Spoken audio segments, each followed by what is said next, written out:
လုံးပဲမင်္ဂလာပါဒီဗီဒီယိုလေးမှာတော့ဒီချက်က Grade 3 Chemistry Chapter 1ရဲ့ Article 1.5 ပေါ့နော်နောက်ဆုံး Article လေး Metallist Bonding အကြောင်းကိုပြောပြတော့မှာဖြစ်ပါတယ်ဒီ Metallist Bonding မှာဆိုလို့ရှိရင်တာတို့တမီတို့အနေနဲ့ကဘာတွေလေ့လာမလဲဆိုလို့ရှိရင် Metallist Bonding အကြောင်းရဲ့သူရဲ့ strength ရဲ့အဲ့နှစ်မျိုးကိုပဲလေ့လာမှာဖြစ်ပါတယ်ဒီချက်တို့မှာအဓိက main bonding က3မျိုးရှိတယ်ပေါ့နော် ionic ရဲ့ covalent ရဲ့ဒီနောက်ဆုံးတစ်ခု metallic ရဲ့ပေါ့ ionic covalent နဲ့မတူတာကြတော့ဒီ metallist bonding တွေကကြတော့သူက solid crystalline state မှာတွားပြီးတော့တည်ရှိတယ်ပြီးလို့ရှိရင်ဒီ majority မှာပဲဖြစ်တယ်ပေါ့နော်နောက်တစ်ခုကကြတော့ဒီ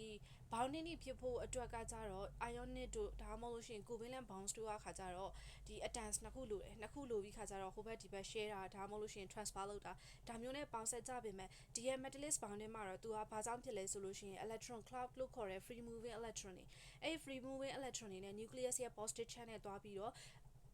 interaction ပေါ့နော်အဲ့ဒီ interaction ကြောင့်ဖြစ်လာတာပေါ့နောက်တစ်ခုကကြတော့ဒီမှာဆိုအဲ့ mobile electron လေးတွေကိုခြေတော့ဘာလို့ခေါ်လဲဆိုရင် seesaw electron လို့လည်းခေါ်ပါတယ်ဒါလေးကတော့တမက်တန်အတွက်သိရမှာပေါ့နော်အဲ့ဒါပြီးလို့ရှိရင်ဒီ strand of metallist bonding မှာဘာတွေသိရမလဲဆိုအချက်၃ချက်ပေါ့ဒီ metallist bonding ရဲ့ strand ကိုခြေတော့တိုးစင်းနေဆိုလို့ရှိရင်ပထမဆုံးအနေနဲ့ကကြတော့ဒီ positive charge ion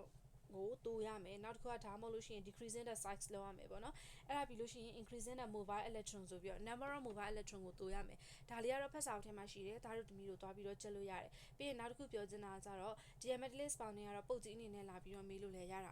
တယ်ပေါ့နော်ဆိုတော့နောက်တစ်ခုကကြတော့ဒီ strand or metallist bonding မှာဆိုလို့ရှိရင် ionic ရဲ့ metallist ရဲ့ဘယ်သူကပို့ပြီးတော့ strand ကောင်းလဲဆိုတာကိုရှင်းပြထားတယ်အဲ့မှာတော့ ionic နဲ့ metallic မှာဆိုလို့ရှိရင်တော့ဒီ ionic bounding ကပို့ပြီးတော့ strength ကောင်းတယ်ပေါ့နော်ဒါလေးသိလို့ရှိရင်အဆင်ပြေပါပြီကျန်တာကတော့ review question ပေါ့ review question မှာဆိုလို့ရှိရင်ဒီ strength တွေနိုင်ရှင်ခိုင်းတာတွေပြီးလို့ရှိရင်အရင်တော့သင်ခဲ့တဲ့ bound တွေနဲ့ပြန်ရွေးခိုင်းတာတွေရှိမယ်ပေါ့နော်အဲ့ဒါလေးကိုလောက်အောင်မှာဖြစ်ပါတယ်ဒါဆိုလို့ရှိရင်တော့အားလုံးပဲဒီ article လေးနဲ့ပတ်သက်ပြီးတော့အဆင်ပြေကြပါစေ